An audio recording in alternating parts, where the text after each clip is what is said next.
ধর্মনগর জেলা যুব কংগ্রেসের উদ্যোগে প্রাক্তন সর্বভারতীয় কংগ্রেস সভাপতি তথা বর্তমান সাংসদ রাহুল গান্ধীজির জন্মদিনকে কেন্দ্র করে বৃক্ষরোপণ অনুষ্ঠান অনুষ্ঠিত হয়।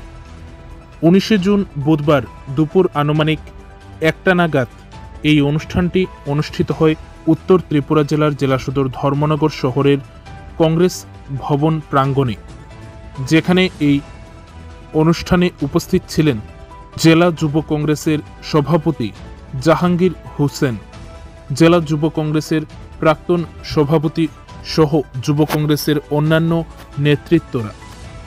জানা যায়, রাহুল গান্ধীজির জন্মদিনকে কেন্দ্র করে ধর্মনগর জেলা যুব কংগ্রেসের উদ্যোগে ধর্মনগর, কদমতলা, বাগবাসা, যুবরাজনগর বিধানসভার সাধারণ মানুষের হাতে মোট 100টি চারাগাছ তুলে দেওয়া হয়।